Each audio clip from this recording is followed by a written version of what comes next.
she never raised her voice. Not once. In 11 weeks of being blocked in her own parking space, made late to work, talked about on the internet in front of 80,000 strangers, and reduced to a punchline in a comment section she did not even know existed, Diane Calloway never lost her composure. She never knocked twice. She never left a threatening note. She never stood in a parking lot with her arms folded and her voice raised and her dignity burning up in the Georgia heat. She did none of that. She smiled. She waved. She went to work. She came home. She made dinner. She helped her daughter with homework.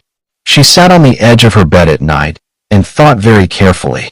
And then, on a Tuesday evening in October, over a cup of chamomile tea at her kitchen table, she made a decision so quiet and so precise and so completely without drama that the young woman upstairs, the one with 80,000 followers and a white Range Rover and a ring light burning in every room, did not even understand what was happening to her until it had already happened.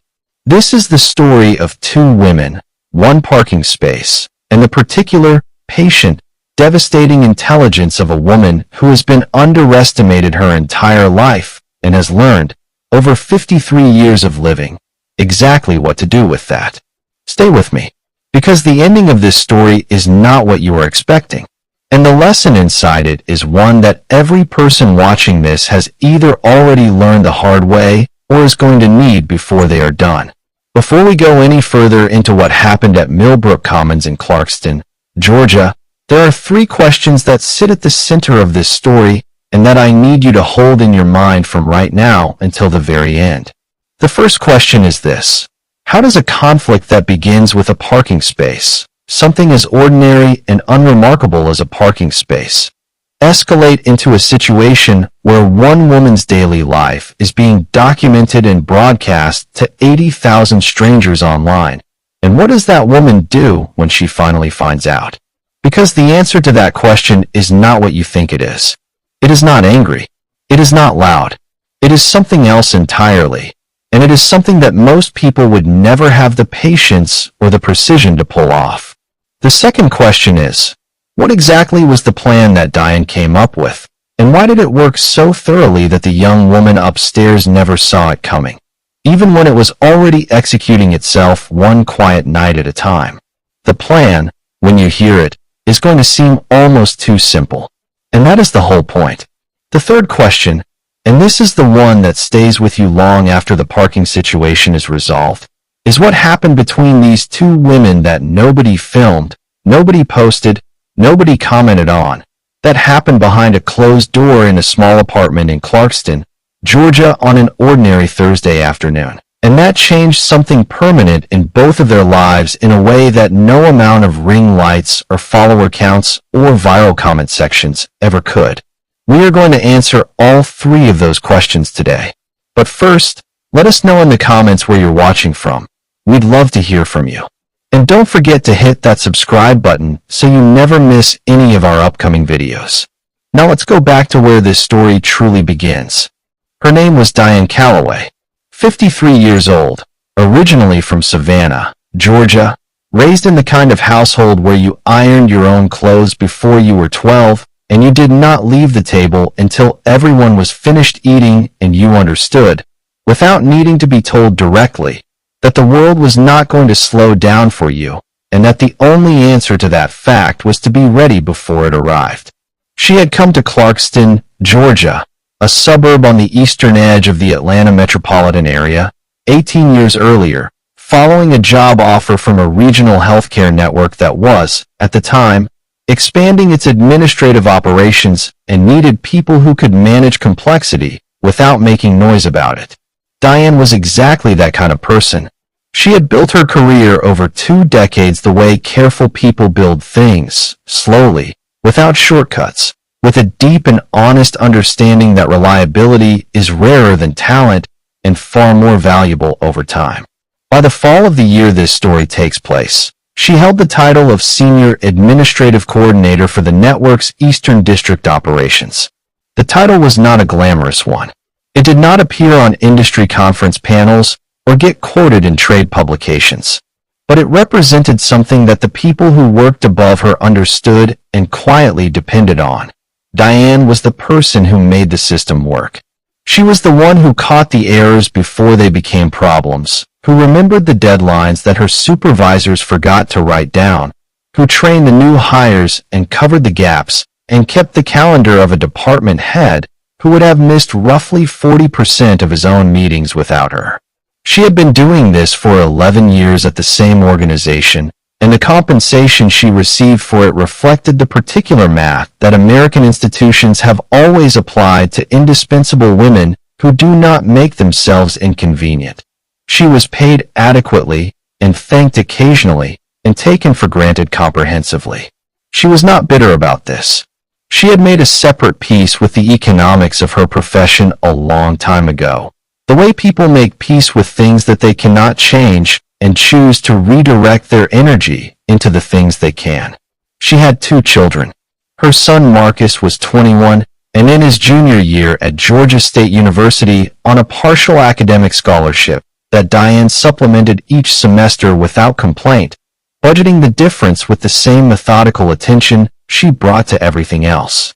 Her daughter Keely was 17, a junior at Clarkston High, a varsity soccer player who had been named to the All-County Academic Honor Roll the previous spring, a distinction that Diane had framed without telling Keely she had done it, because Keely would have rolled her eyes and said Mom and Diane had learned, over 17 years, which moments were worth pressing on and which ones were better honored quietly. She had been a single mother for 9 years. The end of her marriage was not something she talked about in detail with most people, not because it had been particularly dramatic, but because it was hers, and she had put it away the way she put most difficult things away, not by pretending it had not happened, but by deciding that the present needed more of her attention than the past did. She drove a dark green Honda Accord, 2017, with 96,000 miles on it. She knew every sound the engine made and what each sound meant. She took it to the same mechanic on Flat Shoals Road who had serviced it for 6 years and who called her Miss Diane and told her straight what it needed now and what could wait until next month. The car was not a luxury. It was a system. It was how Marcus got to campus when his schedule ran late. It was how Keely got to away games in counties the school bus did not reach. It was how Diane got to work by 7:45, which was the specific time she needed to be at her desk to stay ahead of a department head who monitored sign-in with A. Rigidity he did not apply equally to himself. She had lived in apartment 104 at Millbrook Commons for 4 years. Ground floor, 2 bedrooms, south-facing windows that gave her good morning light. A small concrete patio she had made into something worth sitting on with potted herbs and 2 folding chairs and a string of solar lights that came on at dusk without her having to remember to turn them on, which she appreciated. She was not the kind of woman who had time for things that required remembering when they could simply be arranged to happen on their own. The apartment above Diane's had been empty for 6 weeks when Ashley Vance moved in on a Saturday afternoon in early September. She arrived with a white Range Rover Sport that she had leased 14 months earlier and had not yet figured out how to park efficiently in tight spaces, a U-Haul trailer that was significantly too large for a 1-bedroom apartment, and a ring light that she set up before she unpacked a single box. She was 25 years old, raised in Alpharetta, Georgia, the northern Atlanta suburb that has, in the last 20 years, become a specific geography of new construction and expanding ambition, a place where the houses are large and the strip malls are clean, and the expectation of a certain kind of ease has been so consistently met that its absence registers as an injustice rather than a fact of life. Ashley had gone to the University of Georgia for 2.5 years, majoring in communications, before she made a decision that a growing number of people her age were making in that period. She decided that the credential she was pursuing was less valuable than the audience she was already building, and she left. She was not wrong about this in every respect. By the time she moved into Millbrook Commons, she had 83,000 followers on Instagram, 61,000 on TikTok, and a YouTube channel that had crossed 100,000 subscribers 4 months earlier. She made content about her life, her apartment, her outfits, her restaurant visits, her opinions about things, the texture of her daily existence as a young woman building something in Atlanta. She had a real talent for it. There was a warmth and a timing to her on-camera presence that cannot be manufactured, and that her audience responded to genuinely. She worked hard, in the way that people work hard at things they have decided are worth working hard at. The hours were irregular by the standards of conventional employment, which meant she was often awake past midnight and rarely functional before 10 in the morning, and had, without meaning to and without examining it too closely, arranged her life around the assumption that the world would accommodate this rhythm because the rhythm was in service of something she was building. The white Range Rover was central to her content in the way that certain objects become central to a personal brand. It appeared behind her in photos, beside her in videos, in the background of the shots she took in parking garages and coffee shop drives, and early evening highway footage. It was her most expensive possession, leased at a monthly cost that represented a significant portion of her income, and it was, in the language of the platform she operated on, part of the story she was telling about where she was going. She parked it wherever was most immediately convenient. On the first night, she moved into Millbrook Commons at 11:15 in the evening after a full day of moving. She pulled into the parking lot, found a space, and parked directly behind the dark green Honda Accord that had occupied Space 11 at Millbrook Commons for 4 consecutive years. She did this because the space behind Space 11 offered a clear pull-through that was easier to manage than the tighter spaces in the main row, and because at 11:15 at night after a full day of moving, she was not thinking about the habits and schedules and professional requirements of the woman who lived below her. She was thinking about which box had her bedding in it. She turned off the Range Rover. She went upstairs. She slept. She had no idea what she had started. Diane woke at 5:45 the next morning the way she always did, not to an alarm, but to the body's own memory of the schedule. She showered, made coffee, packed Keely's lunch, checked Marcus's shared calendar, and was dressed and out the door with her bag and her keys at 7:22. She came around the corner of the stairwell and stopped. The white Range Rover was parked directly behind her Accord. Not at an angle, not slightly over. Directly, bumper to bumper, with perhaps 18 inches between them. She looked at it. She looked at her watch. She had 23 minutes to get to the office and be signed in before 7:45. She went back upstairs and knocked on the door above hers. She knocked twice. She waited. She knocked a third time. The door opened to the length of its security chain and a face appeared. Young, genuinely confused, clearly just lifted from deep sleep. Diane explained, as briefly and calmly as a woman with 22 minutes can explain anything, that the white Range Rover was behind her car and she needed to get to work. The face said, "Oh, I'm so sorry. Give me just a second." 4 minutes later, Ashley Vance came down the stairs in sweatpants and moved the Range Rover and said sorry again with the uncomplicated sincerity of someone who had made an accidental mistake and had fixed it and considered the matter fully resolved. Diane said thank you and drove to work and made it by 7:43. She did not think about it much for the rest of the day. It had been an accident. The girl was new. It would not happen again. It happened again the next morning. It happened the morning after that. By Friday of the first week, Diane had gone upstairs 4 times, called the number Ashley gave her on Tuesday twice, and arrived at work late once. A Thursday when Ashley's phone rang to voicemail, and Diane had to find the building manager and wait for him to make a courtesy call before Ashley came down. And by then it was 8:12, and there was a note on Diane's desk from her department head that said simply, "See me." The meeting was brief and professionally uncomfortable. Her department head, a man named Garrett who had been in his role for 3 years and managed it with the confidence of someone who had never once worried about what time he arrived, reminded her that attendance was part of her performance review. Diane sat across from him and listened, and said she understood and thanked him and went back to her desk and placed both palms flat on her keyboard and breathed. She had been in this building for 11 years. She had been late, prior to this week, 4 times in 11 years. 3 of those had been weather-related. She sat there and felt the specific, cold, focused feeling that comes to a person who has been patient for a long time and has just been given one more thing to be patient about. And she made a note in the back of her mind that this situation needed to be addressed. She tried addressing it directly.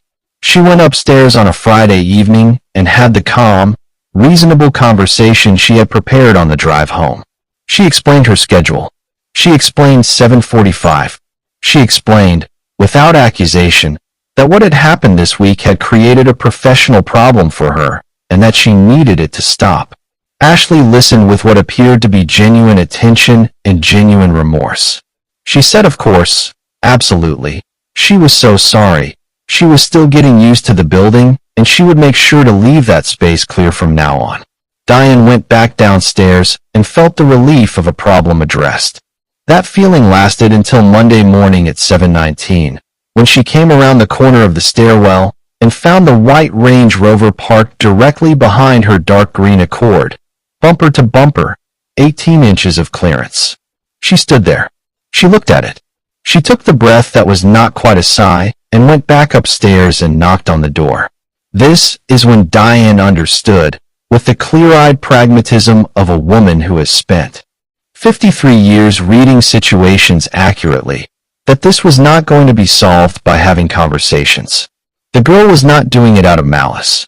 She was doing it out of the specific carelessness of someone who had never been required to think carefully about the inconvenience she was causing because the inconvenience had always been going in the other direction. She had always been the one accommodated, not the one accommodating. That was not a character flaw she had developed. It was an environment she had grown up in. But Diane had a job to get to and children to get to school, and 11 years of an attendance record that she was not willing to let a white Range Rover dismantle one morning at a time. So she started thinking, not angrily, carefully, the way Diane did everything.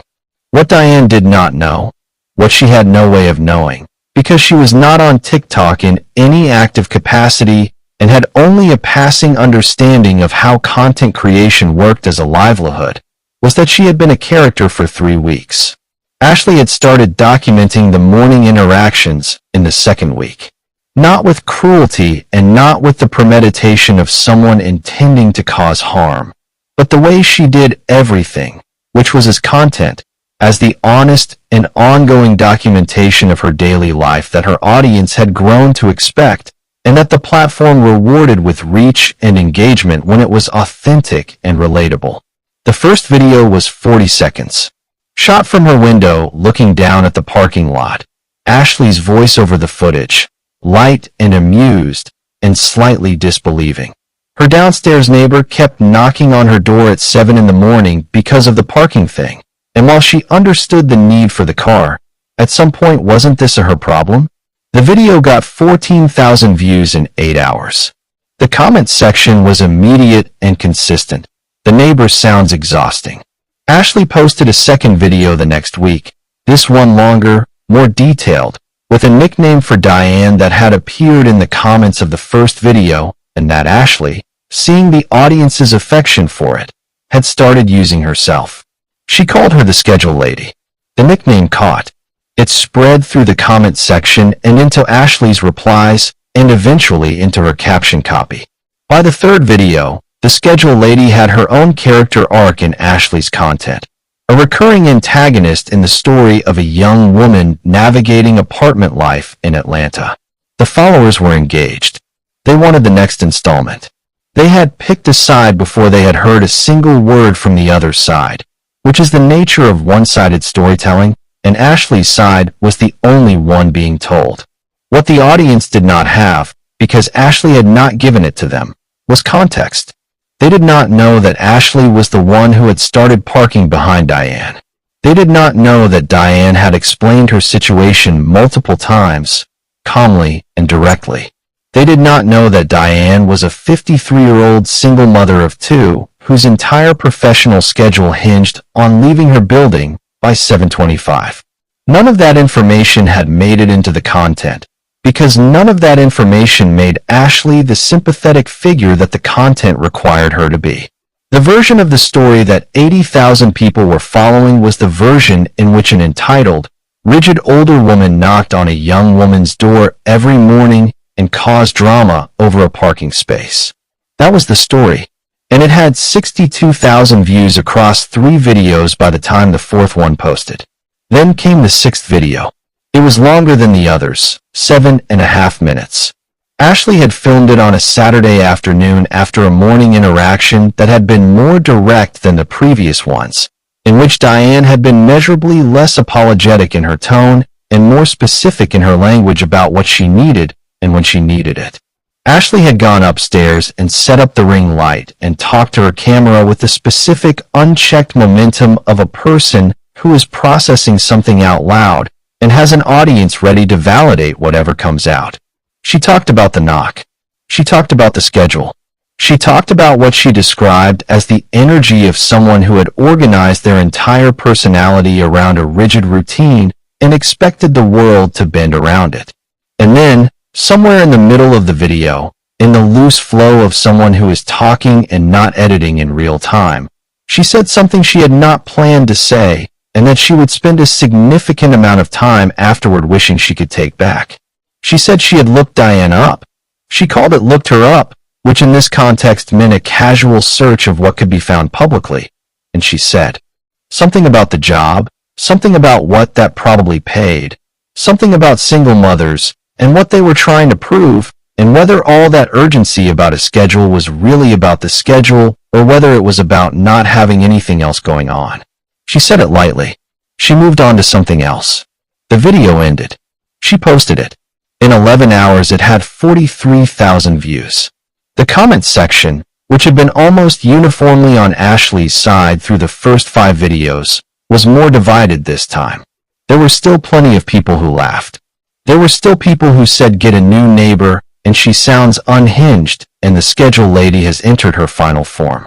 But there were also people, and their number grew as the video aged on the platform and reached a wider audience, who said, in varying degrees of directness, that making fun of a working woman's income and calling a single mother's life empty was not the same thing as having a parking dispute. That what had just been revealed in those 7.5 minutes was not so much information about the neighbor as information about Ashley. The video stayed up. Ashley posted a comment pinned to the top of the section that said, for everyone saying I went too far, I said what I said. The comment got 900 likes. She went to bed that night feeling the way she usually felt after a video performed well. What she did not know was that 43,000 views included one from a woman named Carol, who worked 2 desks down from Diane Calloway at the healthcare network on Peachtree Industrial Boulevard, who had found the video through a shared link in a group chat and had watched all 7.5 minutes over her lunch break on a Tuesday, and who picked up her phone before the video was finished and sent Diane a text that said, call me when you can. I need to show you something. Carol Henderson had known Diane Calloway for 7 years. She was 50 years old, practical by nature and direct by preference. And she was the kind of friend who told you the uncomfortable thing because she believed that people deserved accurate information about what was being done to them. She sent the link to Diane at 12:18 on a Tuesday afternoon. Diane was at her desk eating the lunch she had packed that morning.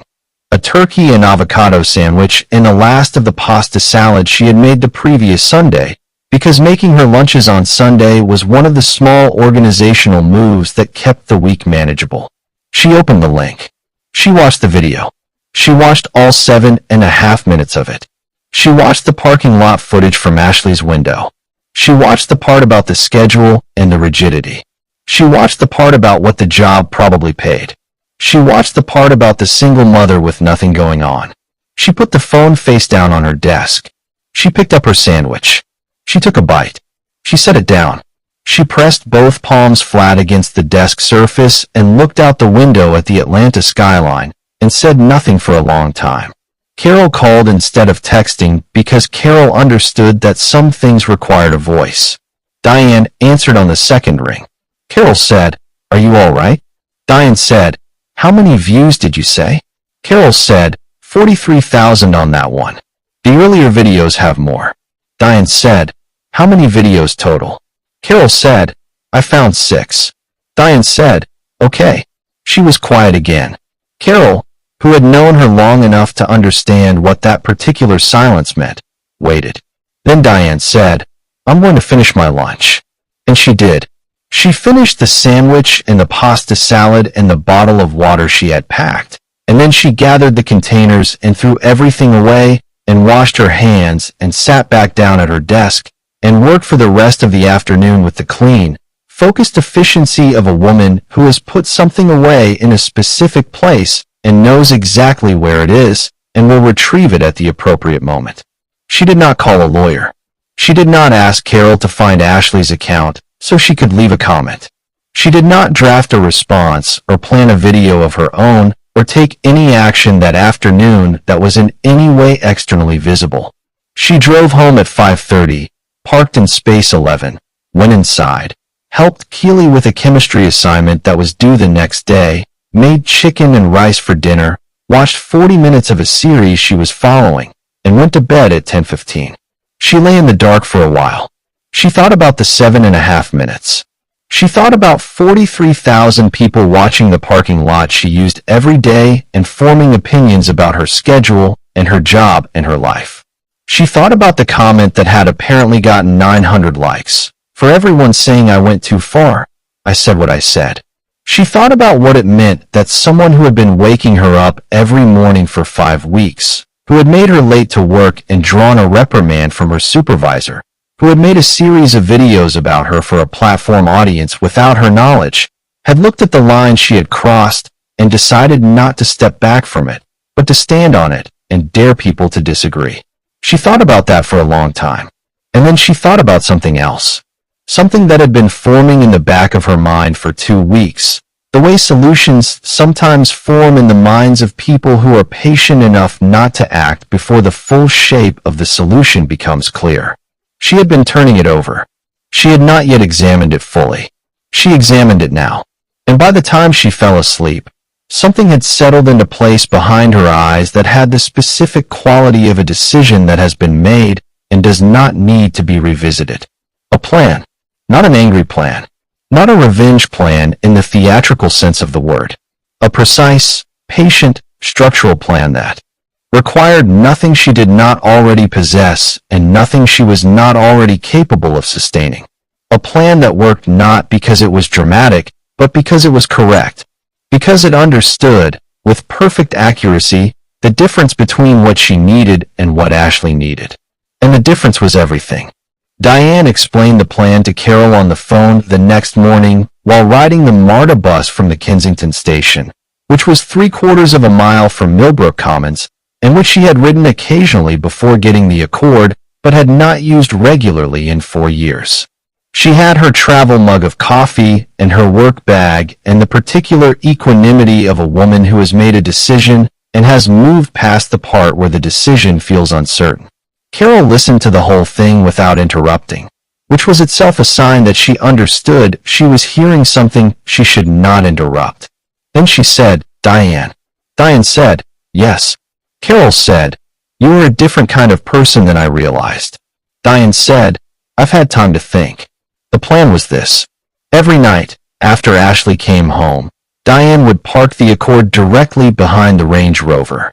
Not to strand it permanently, not to damage it, not to make any kind of scene, simply to park, with the same precision and the same bumper-to-bumper proximity that Ashley had been applying to her for 11 weeks, in the space that Ashley's presence in the lot had made available. And in the morning, instead of going to her car, Diane would go to the bus stop. She would take the MARTA to the Kensington line and be at her desk by 7:38, which was actually 7 minutes earlier than she typically arrived when she drove, because the drive involved a stretch of I-285 that was functionally a parking lot between 7 and 7:40. And she would leave the Accord exactly where it was.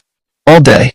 The mechanics of this depended on one distinction that Diane had identified with the precision of a woman who has spent her career finding the distinction that changes everything. She did not need her car to get to work. She had not been driving out of necessity, but out of habit and convenience. But Ashley needed her car. The Range Rover was not transportation for Ashley in the way that the Accord was transportation for Diane. The Range Rover was a content asset. It was part of the personal brand.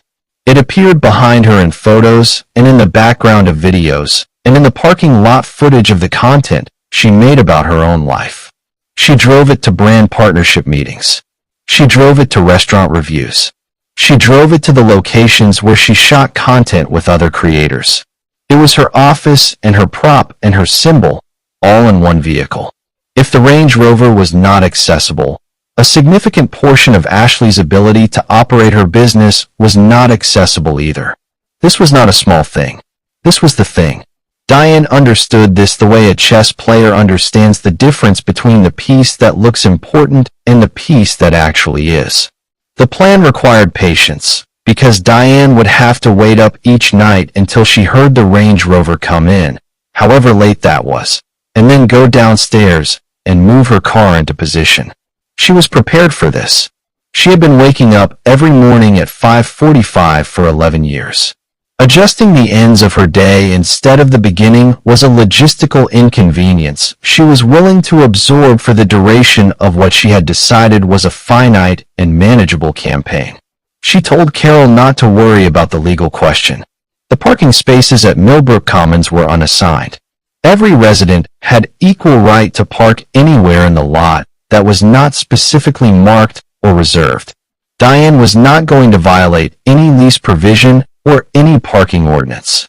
She was going to exercise precisely the same rights that Ashley had been exercising, with precisely the same lack of warning and precisely the same absence of explanation for 11 consecutive weeks. She said, "Carol, she did to me exactly what I'm going to do to her. Except I'm going to do it with intention, and she did it by accident. And the difference between those two things is the difference between being the problem and being the solution." Carol said, "I just need you to not get towed." Diane said, "I cannot be towed. It's a residential lot, and it's my car, and there are no assigned spaces. If someone tries to tell me I am going to have an excellent conversation with the building manager about the 11 weeks of parking disruption that I have documented in a notes file on my phone since week 2. Carol said, "You documented it." Diane said, "Carol, I document everything." Carol said, "Okay, don't get a ticket." Diane said, "I will not get a ticket." She rode the rest of the way in comfortable silence. She started on a Wednesday. That morning she left the Accord in Space 11, walked to the bus stop on Millbrook Drive, and arrived at the office at 7:38. Her department head, Garrett, had not yet arrived. She made coffee. She was at her desk, organized and ready, by the time anyone who mattered to her attendance record walked through the door. She felt, sitting at her desk at 7:40 with her systems in order and a cup of coffee beside her keyboard, the specific satisfaction of a problem that has been correctly reframed. She had not solved the parking problem by arguing about the parking problem. She had made the parking problem irrelevant to her mornings by removing herself from the sequence of events that the parking problem depended on. She had gone around it instead of through it. And she had, in doing so, introduced a version of the problem into Ashley's mornings that Ashley had not encountered before and was not prepared for. That first Wednesday, Ashley came downstairs at 12:20 with her keys and her bag and her mind already on a 2 o'clock content shoot she had arranged with a skincare brand that had been in her pipeline for 6 weeks. She got to the parking lot and stopped. The dark green Accord was parked directly behind the white Range Rover. Bumper to bumper, 18 inches of clearance. She looked at it. She looked around the lot. She looked at Diane's door. She took out her phone. She filmed a short video, the camera panning from the Range Rover to the Accord and back, her voice light and amused. Okay, so now she was the one getting blocked in. This was officially a bit.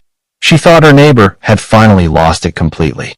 The video got 18,000 views in 3 hours. The comments section was delighted. This was the next chapter, and they were here for it. Ashley called Diane's number. It went to voicemail. She called the building manager. building manager called Diane at her desk at the healthcare network. Diane answered, expressed genuine regret about the car trouble that had been giving her problems lately, and said she would look into it when she got home that evening. The building manager relayed this to Ashley, who ordered a rideshare to her 2 o'clock shoot, and sat in the back of someone else's car watching Atlanta go by and felt, for the first time in 11 weeks, the specific sensation of being inconvenienced without any obvious recourse. It was not a sensation she was familiar with. She did not enjoy it. That evening, at 11:07, Diane heard the Range Rover pull into the lot below her window. She gave it 10 minutes. She put on her shoes. She picked up her keys. She went downstairs, moved the Accord into the space directly behind the Range Rover with the practiced ease of a woman who has been parallel parking in Atlanta for 20 years, and went back upstairs. She slept soundly.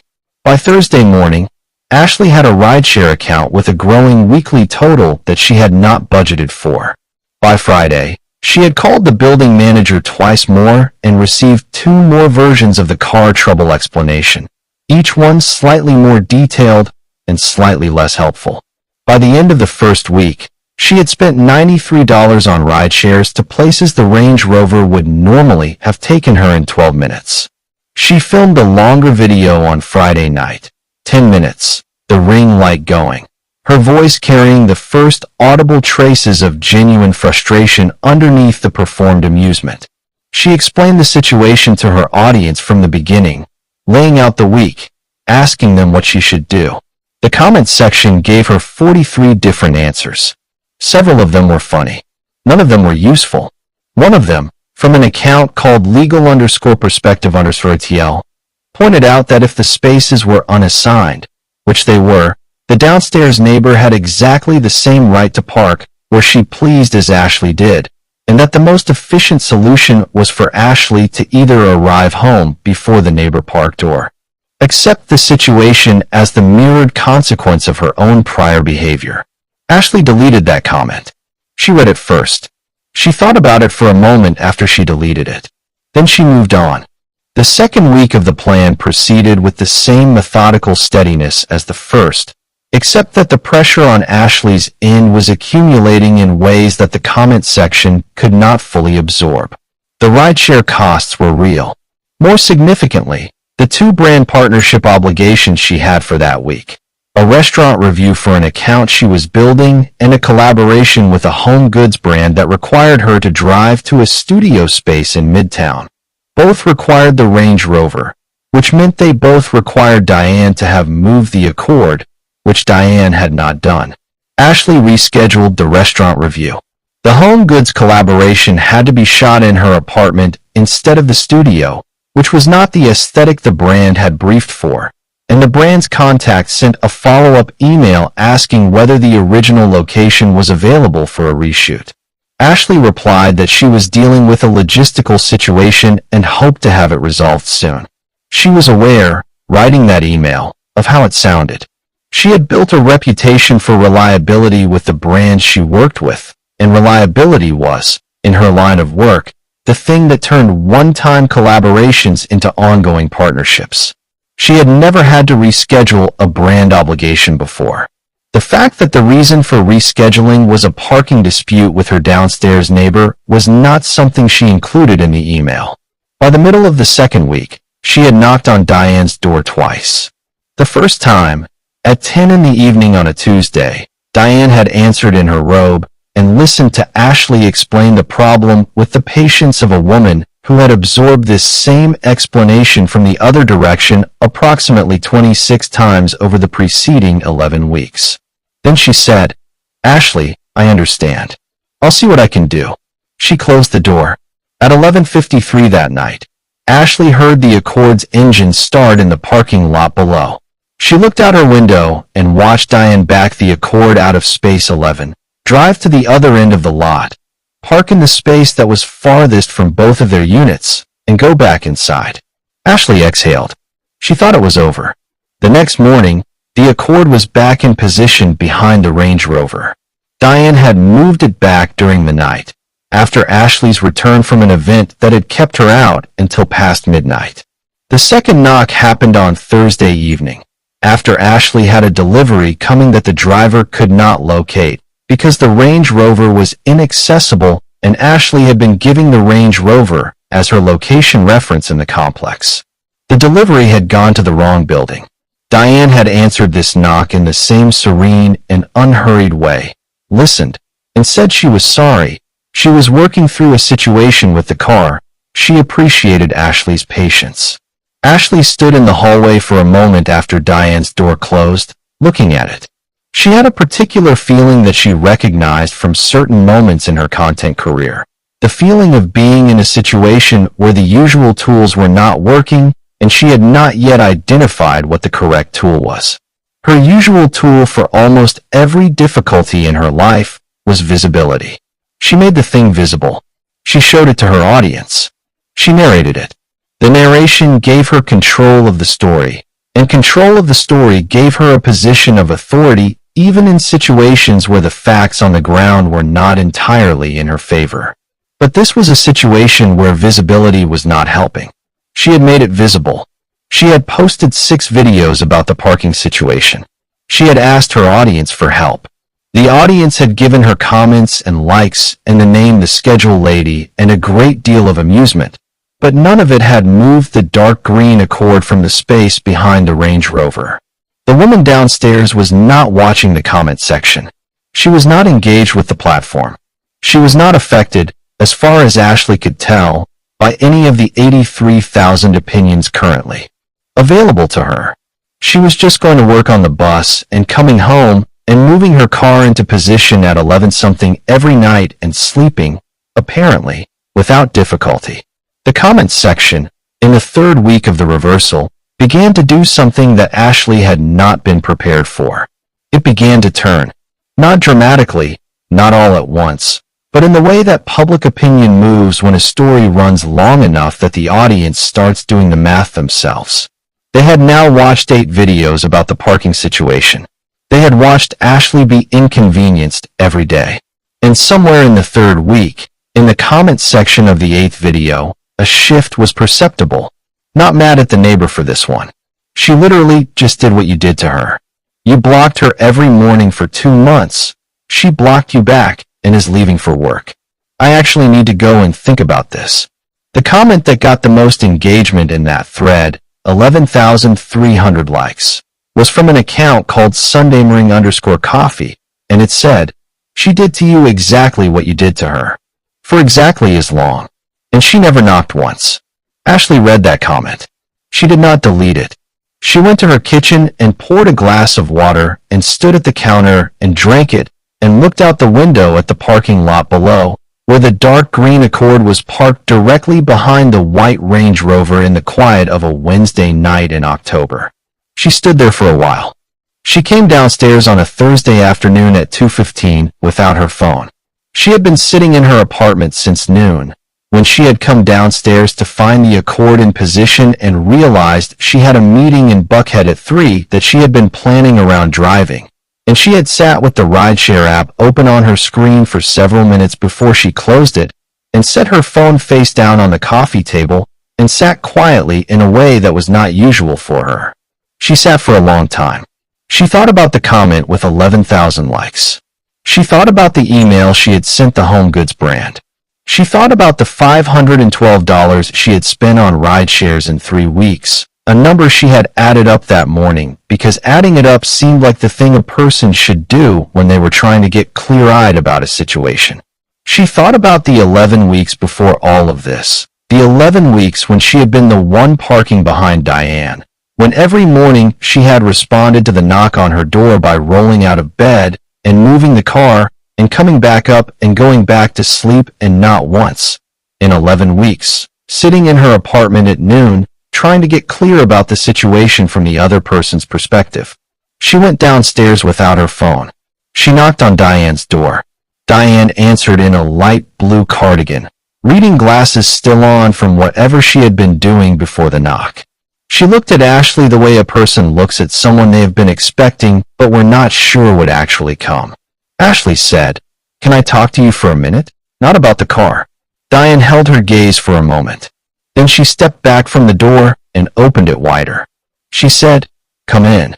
The apartment was exactly what Ashley would have described as the apartment of a woman like that, said in a specific tone that she recognized, standing there looking at the potted rosemary on the windowsill and the framed honor roll certificate in the hallway and the two folding chairs on the small patio through the sliding glass door, as not being the compliment she had always meant it to be. The apartment was clean and organized and warm, with the particular warmth of a space that has been lived in carefully by someone who values it. Diane put the kettle on. Ashley sat at the kitchen table. The conversation lasted 45 minutes. Diane's daughter, Keely, came home from soccer practice at 4:15 and opened the front door and found two women at the kitchen table with cups of tea, talking in the low and careful tones of people in the middle of something, and assessed the room with the particular perceptiveness of a 17-year-old who has grown up in the presence of a woman who handles things, and went directly to her room without being asked. What happened in that kitchen in 45 minutes is known only in its general shape, from what both women have said since in separate contexts, neither of them having given a complete account of it because the complete account belongs to them. What is known is that Ashley said something she had needed to say for a while and had not had a context for saying. She acknowledged that the parking situation had been her fault from the beginning, that she had known it and continued anyway, that the sixth video had gone further than she had intended, and that she had known that too and had posted it regardless, and that she was sorry for that specifically, not in the way of someone delivering a rehearsed statement, but in the flat and unproduced way of someone sitting at a kitchen table with no ring light on, which is a different thing, and which Diane received in the manner of someone who can tell the difference. Diane listened. She let her finish. And then she said something that Ashley has since quoted in the one piece of public conversation she has had about what happened in that apartment as the thing she has thought about most in the time since. Diane said, "I don't need you to understand what my life costs. I just need you to not add to what it costs." Ashley sat with that for a moment. Then she said she understood. She drank the rest of her tea. She thanked Diane. She went upstairs. That night, she set 3 alarms for the morning. And every morning after that, she set 3 alarms. She has not been late to a single obligation since October. She has not parked behind Diane Calloway's dark green Honda Accord one time. The Accord has occupied space 11 at Millbrook Commons each morning that Diane has needed it to, without exception, which is every morning. Ashley posted one more video about the situation, for minutes, no intro music, the ring light on, but the usual production quality slightly lower, as though she had not spent as much time setting up as she usually did. She did not call it an apology video. She said the parking situation had been resolved, that she had had a conversation that she was glad she had, that there were things she had said in an earlier video that she regretted and would not have said if she had been more careful about the difference between processing something out loud and doing harm while doing it. The video got 71,000 views. The comments section was, for the first time in the run of parking content, almost uniformly warm. People said they respected the accountability. People said it took something to say it on camera. Several people said they had unfollowed after the 6th video and were following again now. Ashley added one reply to a comment that said the neighbor won this one, and her reply was 2 words, "She did." That reply got 4,200 likes. Diane's friend Carol sent her the link, the way Carol sent her links, with a voice message that said you should watch this one. Diane watched it in her car at the end of the workday, parked in the Peachtree Industrial Parking Garage, before she drove home. She watched the part where Ashley talked about the 6th video. She put her phone in her bag. She drove home. She parked in space 11. She went inside and made dinner and helped Keely with a history essay and watched the last 20 minutes of a series she had been following and went to bed at 10:20. She did not post about any of it. She did not make a video. She did not offer her account of the 11 weeks to anyone who had not been there. There was no ring light in Diane Calloway's apartment. There had never been any reason to have one. She went to sleep and her alarm did not go off because her body still remembered the schedule and had been remembering it for 11 years and would remember it long after this particular autumn in Clarkston, Georgia had become one of the smaller chapters in a long and still unfolding story. The white Range Rover was in its space. The dark green Accord was in space 11. The parking lot was quiet.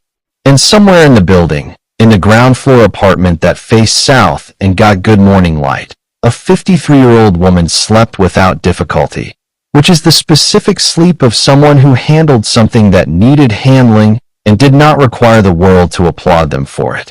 Here is what I keep coming back to about the story of Diane Calloway and Ashley Vance. Not the parking mechanics, not the rideshare receipts or the comment section analytics or the follower count math. What I keep returning to is one thing that Diane did, or more precisely one thing that Diane did not do. She did not explain herself. Not once, in 11 weeks of being documented and nicknamed and made into content for strangers, did Diane Calloway step forward and offer her perspective. She did not go on camera. She did not post a response. She did not go to the comment section and correct the record or present evidence or ask the audience to reconsider. She let the story be told wrong for a while because she understood something that Ashley had not yet learned, and that most people, if they are being fully honest with themselves, do not fully learn until they have lived enough life to know the difference. The story corrects itself. If you are in the right, and you are patient, and you are precise, and you do not allow the performance of being wrong to become more important than the actual work of being right, the story corrects itself. You do not have to win the argument. You have to stay in the game long enough for the argument to become irrelevant. Diane Calloway did not have 83,000 followers. She had one parking space, a bus pass, a notes file on her phone, and the particular, quiet, unshakable intelligence of a woman who has spent 53 years figuring things out without an audience. She won. Not loudly. Not in a way that anyone applauded in real time. In a way that you only see when the ring light is off and two women are sitting at a kitchen table with tea on an ordinary Thursday afternoon, having the conversation that the whole thing was always going to require. I want to ask you something before you go. Have you ever been the Diane in a situation? The person who stayed patient when patience was the hardest thing available, who held things together quietly while someone else got the attention, who played the long game because there was no short game on offer? Tell me in the comments. Because most people watching this have been in that parking lot, in one way or another. And the reason this story finds the people it finds is that most of us know exactly what it feels like to be steady in a world that rewards the loudest voice in the room. Subscribe. You do not want to miss our next story.